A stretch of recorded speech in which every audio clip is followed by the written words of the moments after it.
working so hard. Hello? Franny Tolchuk? Sandy Shermer. Sandy Shermer dedicated her life to maintaining the moral integrity of our community. She was also the scariest person I'd ever seen in Capri's. Oh, hi, Sandy. How's it going? I know you're busy and I'm busy too, so I'll get right to the point. Have you seen the English assignment your son came home with this afternoon? Well, yeah, he's sitting right here working on it. They're reading this Madame Bovary. I assume you haven't read it. No, I can't say that I have. Smut! Well, it can't be. It's a Dover classic. When Jimmy brought it home today, I looked it up on a parent watch site. It's practically a how-to manual on fornication and adultery. But it can't be. It's a Dover I can teach those things just fine in my own home, thank you very much. I'm having an emergency parent meeting at my home tomorrow night. I want to put a group together to go in and talk to Matthews. This wasn't the first time my mother had gotten an emergency call from Sandy. The first time looked like this. It's called Y2K, and it's gonna kill us all! Which is why she tended to take Sandy's warnings with a grain of salt. This is urgent, Franny. If we don't stop them now, they're gonna have our kids writing book reports on Esquire magazine. You know what, Sand? Gare just walked through the door and he's as hungry as a bear. I'm gonna have to call you back, okay, hon? Okie doke, bye-bye. What was that? Oh, nothing. Mrs. Shermer's just starting another committee is all. I couldn't be sure exactly what brand of craziness Sandy Shermer had spewed at my mother, but I heard enough that the prospect of actually reading the book became interesting for the first time. Sure enough, Madame Bovary was everything Sandy Shermer had promised. The Cliff Notes left out practically all the good stuff. Now, I can't explain this next part unless I let you in on a little secret. My whole life, I've always loved to draw. Oh, look at what you did, Mr. Man. I know where this is going. I was known for my drawing. People besides my mother actually thought I didn't suck at it. Until around age 14, when suddenly, the pictures stopped. But you used to love to draw. How come you don't do it anymore? I'm sorry, Mom. I'm just not inspired. But I was inspired. It just wasn't the kind of inspiration you could show your mom.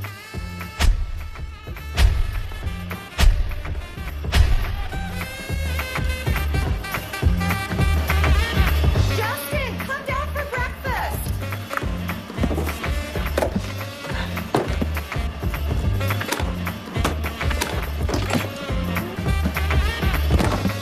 In retrospect, maybe the most amazing thing was that this hadn't happened earlier.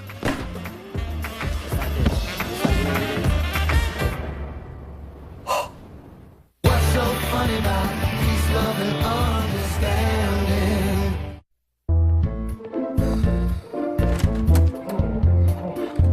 Hey, hon, let me tell you about this day of mine. We've got trouble. Okay, let's do that. Look at what Justin's been drawing. Justin's drawing again. That sounds like good news. Oh, boy. Sandy Shermer was right. They give him that trash to read at school. Of course, this is where his mind goes. Well, this Madame Bovary's a busy gal.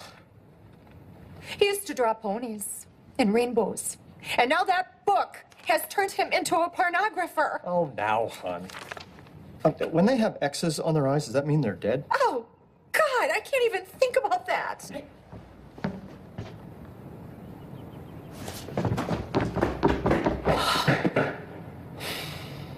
Well, I don't know what to say to him. I know it's disturbing, but it's just a couple of pictures. I'll go talk to him. Hey, son. Hey. You've, drawn some pictures. I don't know why I do it, Dad. It's like the only thing I want to draw anymore. Justin, at a certain age, images become powerful. It's like I can't stop it sometimes. It's like it's all I want to do. How long have you been doing it? Couple years. Oh, that would explain all the detail. That's just what I did yesterday. What? Hold on.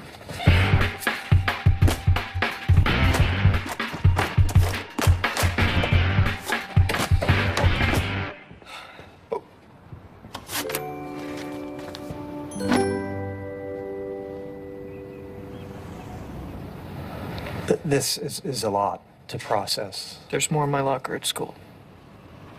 Well, I'm glad we talked. What? Dad? Dad? I'll be damned if I know what to say to the boy. But you're his father. If you had a stack of magazines, I could tell him not to worry about it, but all the boy does is draw. He draws and draws and draws, alone, secretly in his room 3 or 4 times a day. His hands are probably too tired to do anything else. We're not just gonna stand around and do nothing, I can tell you that.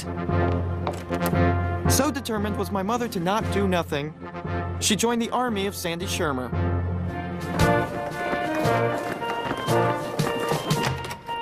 We've had it. Ladies! When we send our children into the school, we expect them to be protected from the smut and the filth and the slime. You know, let me just say, off the record, all of you ladies look terrific. We're talking about this. Madame Bovary. That book has been found to be dangerous by 4 different parents groups, Carl. It promotes values we don't agree with, and we want it taken out of the school. Ladies, I can't tell the English department to ban a book, especially a classic. It goes against the fundamental principles of public education. It's un-American. Now, you listen to me, Carl. Principal Willard's going to be retiring at the end of this year. This committee's going to have a big problem if the school board tries to replace him with a smut peddler. I'm sorry to interrupt, Mr. Papazian, but I'm afraid Madame Bovary will no longer be read in this school. What? The decision came down from above. I am not allowed to give details, but believe me, it is for the best. Just make up a new reading list and send it down to my office.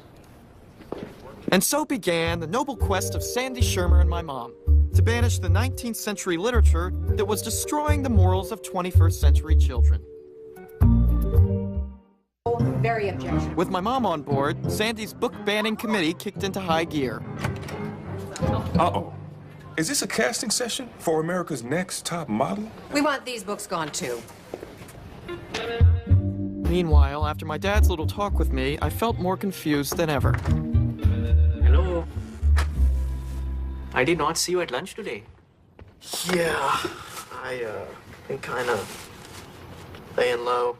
Is something wrong? There wasn't anyone else to turn to, and Raja had always been great to talk to about any other subject, so I think I'm obsessed with sex. Okay.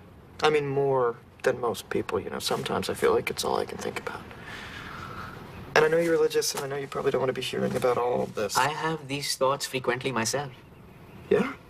I talked to an imam in Pakistan about this. He taught me to pray to deal with such feelings. Yeah, well, I can't do that, so I don't know, I sit down with, you know, a pen and paper, and these ideas come out, and I look at these pictures. I guess it didn't occur to me what an effect these pictures would have on Raja.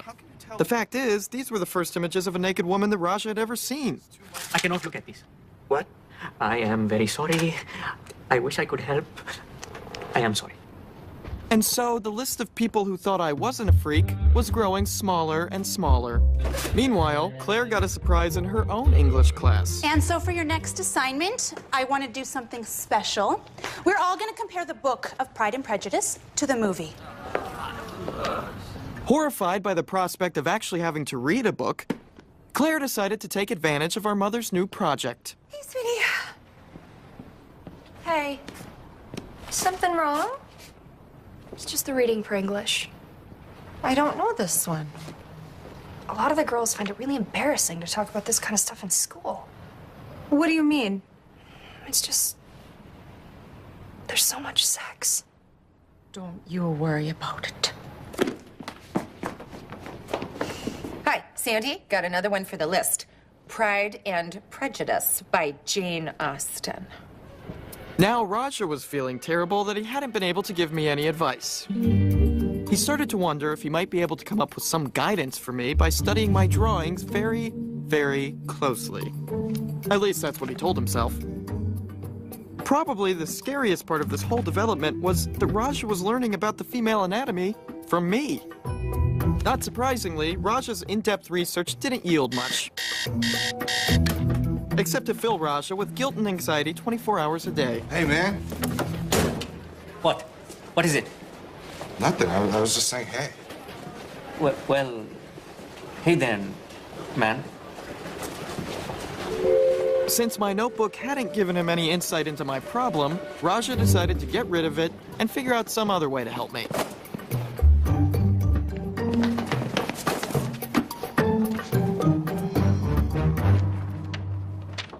Justin. Hey. I felt really terrible I was not able to advise you before. Oh, no, it's okay. Forget it. So I went online to look for a place that could help you. At first, I Googled teen sex, which was not a very good idea. But then I found this place in Decatur. Planned Teenhood. Mm-hmm. You can go there anytime. It is a health organization designed to answer exactly the kinds of questions you are having. Apparently, you are not the only one wondering what normal is. You meet some interesting kids in the waiting room of Planned Teenhood. You like kids?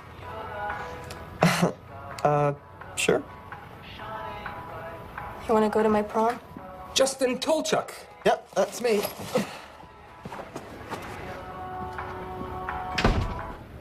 So why don't you tell me what's on your mind? I just wanted to know if it's okay to be thinking about sex all the time.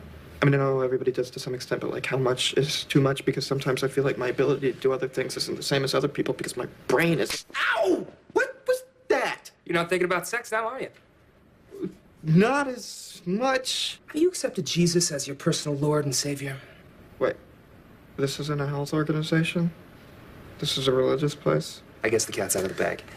But now that our cards are on the table, I want to tell you about a friend of mine who can help you out with this very serious problem of yours. Yeah, well, I'm not religious. Jesus can't help me.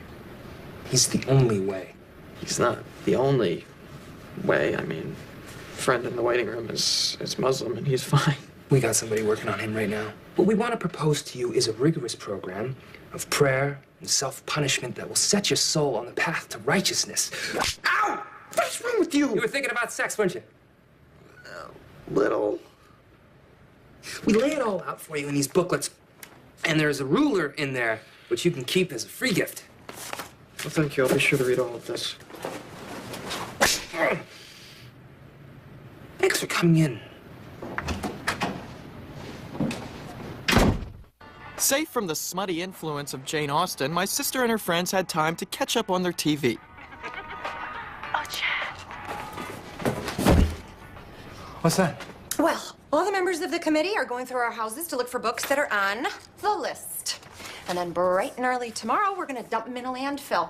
Sandy wanted to do a bonfire, but some of the gals thought it was too Nazi. These were in the attic? Yeah, I think they were from high school. Story of, oh, no, sirree, Bob. Swiss Family Robinson, that's a good one. Treasure Island. Everybody poops. I suppose that's okay.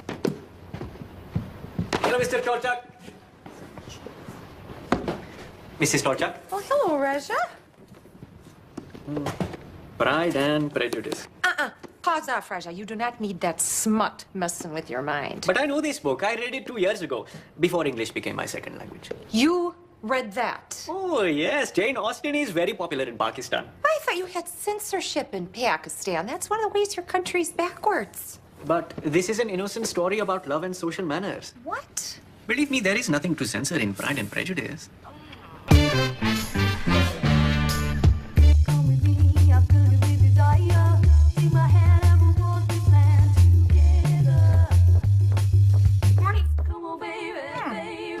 Suppose you think you're pretty clever, don't you? Okay. There is absolutely nothing dirty in this book. Oh, it's boring. It's long-winded. Sentences go on forever, but there's not 1 ounce of smut.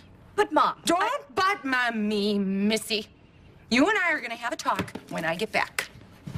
Oh, baby, baby. Sandy, we need to talk. Franny, I'm glad you're here. Once we bury these, we're going through the dictionaries. Ladies, I want all of you to submit candidates for offensive words. Tomorrow, we'll go through A to G.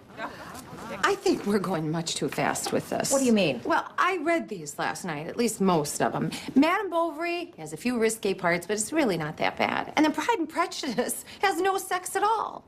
You read these? Yes, and I think we ought to look at all these other books before we go throwing them into landfills. So you shared our values, then you read these books, and now you feel more permissive. Oh, no, that's not what I'm saying. Do we need any more evidence of how this kind of trash affects people? Sandy! And this is a grown woman. Imagine what it would do to the mind of a small child. This is God's work, girls.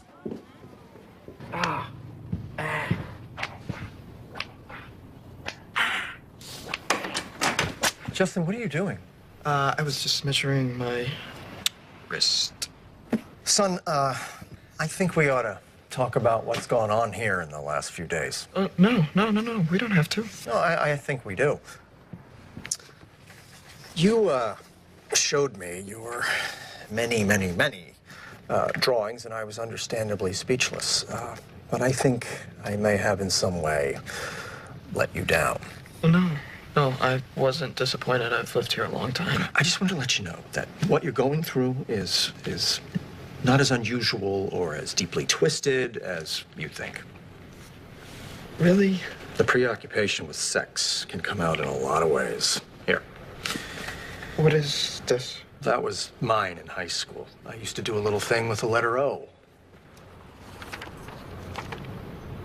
Put dots in them? Breasts. I made them into breasts. You